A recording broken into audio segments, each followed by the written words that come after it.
Este tempo aqui de Isaac, que relata neste texto que nós acabamos de ler, era um tempo de crise, era um tempo caótico, era um tempo de fome, era um tempo de que a terra estava assolada. Isaac estava passando por um período muito difícil na sua vida, mas não só Isaac, mas todo o povo naquela época. Porque o dinheiro aqui não fazia muita diferença.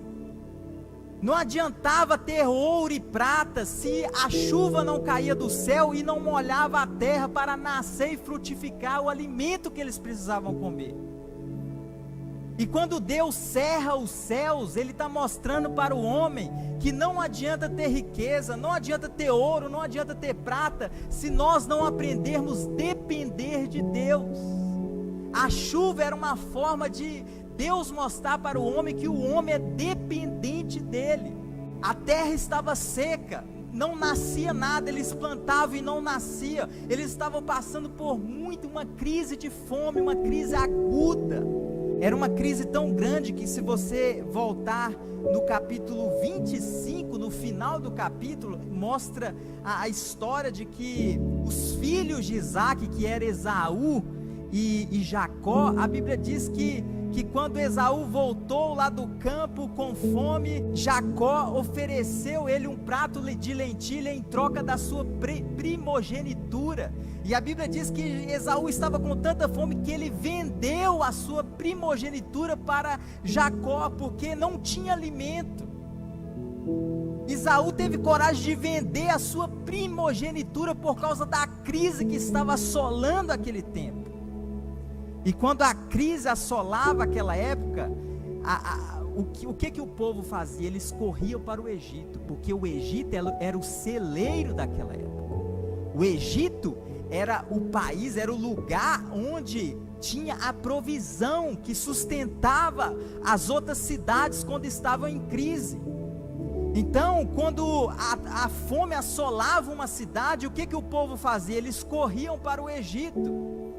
E talvez no coração de Isaac ele estava querendo, já planejando ir para o Egito. Só que se você analisar comigo aí no capítulo 26, Deus dá uma palavra para Isaac. No versículo 2, a Bíblia diz assim, apareceu o Senhor e disse: não desças ao Egito, fique na terra que eu te disser. Ou seja, Deus estava afrontando, Deus estava fazendo Isaac confiar na provisão divina e não na provisão dos homens. Deus estava ensinando Isaac a confiar na provisão de Deus e não na provisão terrena, na provisão humana. Professor Isaac, eu sei que você está passando por crise, eu sei que a terra está seca, eu sei que não há alimento, mas você não precisa de ir para o Egito, não desças para o Egito, porque a minha promessa não falha. Deus estava falando para Isaac: Isaac, você deve confiar na promessa e não na vista, não naquilo que você está vendo. Você está vendo uma terra seca, você está vendo uma terra que não dá fruto, mas você não deve confiar naquilo que você está vendo, você deve confiar na minha promessa, porque nós andamos confiando na promessa de Deus. Fé é isso, fé é crer naquilo que não se vê, mas no que se espera. E a Bíblia diz então que Isaac, ele permaneceu ali, ele foi contra a sua razão, ele foi contra a sua racionalidade, porque a fé muitas vezes vai afrontar a nossa razão, a fé vai afrontar a nossa racionalidade, e talvez na mente dele ele quer ir para o Egito, mas Deus falou: fique aqui, e ele obedeceu à voz de Deus pela fé, ele ficou lá. E Deus, se você observar no versículo 3, veja o que Deus diz para ele: habita nela e serei contigo e te abençoarei, porque a ti e à tua descendência darei todas estas terras e confirmarei o juramento que fiz a Abraão teu pai.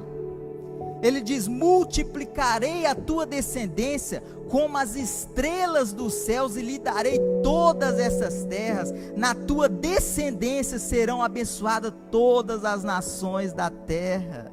Então Isaac, ele carregava uma promessa, a promessa que Deus já havia dado a Abraão, seu pai. Quando Abraão estava lá, a Bíblia diz que Abraão ouviu a voz de Deus falando: Abraão, sai da sua tenda, sai da sua parentela, olhe para as estrelas, olhe para a areia do mar, você consegue contar? Assim será a sua descendência.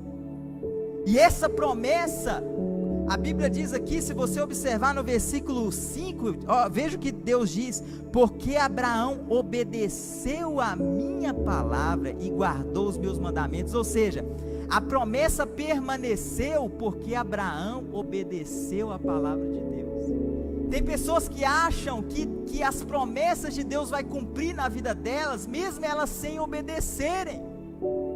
Mas existe uma condição das promessas de Deus me alcançar, é se eu permanecer confiando, se eu obedecer os preceitos de Deus, se eu obedecer a palavra de Deus, que as promessas de Deus vão me alcançar. As promessas de Deus não alcançam o homem incondicionalmente. Deus não exige sacrifício, mas Deus exige que a gente obedeça a sua palavra. Deus exige que a gente obedeça os seus preceitos. Deus não exige sacrifício para que... Deus não é um Deus de barganha. Deus não exige oferta, dinheiro. Deus não exige um sacrifício, mas Deus exige obediência. Deus já havia falado: mais me agrada obedecer do que sacrificar. Então as promessas de Deus não são incondicionais, elas dependem da minha obediência. Deus, ele vai permanecer fiel mesmo se eu desobedecer. Mas a promessa só me alcança, eu só desfruto das promessas de Deus quando eu permaneço na palavra de Deus, quando eu permaneço no caminho que Deus destinou para a minha vida, quando eu permaneço obedecendo os preceitos de Deus, quando eu permaneço obedecendo a palavra de Deus. Veja que Abraão obedeceu a palavra de Deus e por isso a promessa alcançou Isaac. Porque imagina só, se Abraão não tivesse obedecido a palavra de Deus, talvez Isaac nem teria nascido, talvez ele nem teria um filho, talvez Deus teria escolhido uma outra família, um outro povo, mas porque Abraão permaneceu, porque Abraão obedeceu, Deus deu um filho para ele, o filho da promessa, e esse filho agora está carregando a promessa do seu pai. O que Deus quer para a nossa vida é que nós carregamos uma promessa e que essa promessa passa para os nossos filhos. Deus, ele quer que a bênção que eu tenho hoje alcance os meus filhos. Deus, ele quer que a bênção que um pai tem hoje alcance os seus filhos. É por isso que nós pais temos um papel muito importante na vida dos nossos filhos, porque nós temos que permanecer na palavra de Deus para que as promessas, para que o nosso exemplo alcance a vida dos nossos filhos. Veja o que Isaac fez ao Senhor. Então levantou ali um altar e, tendo invocado o nome do Senhor, armou a sua tenda, e os servos de Isaac abriram ali um poço. Olha que interessante. Isaac levantou um altar. Ele conciliou trabalho com adoração.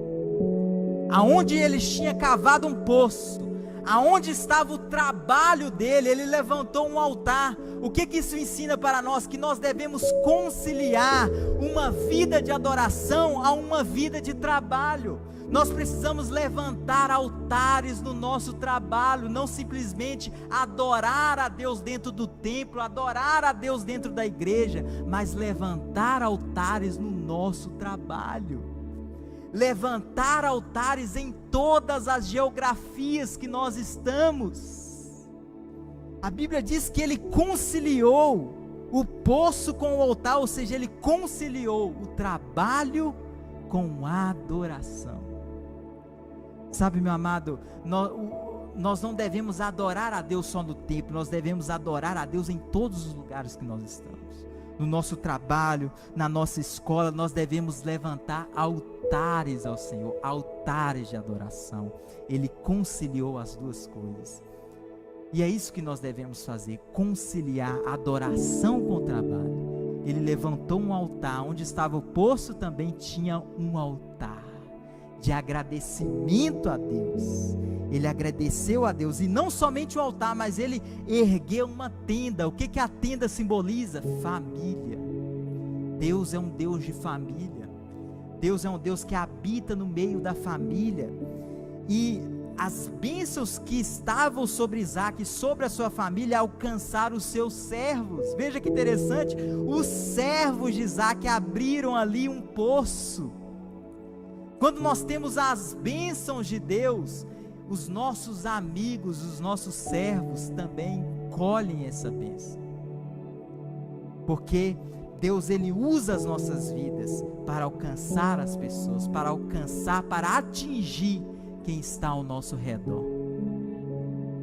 É isso que Deus quer fazer nas nossas vidas.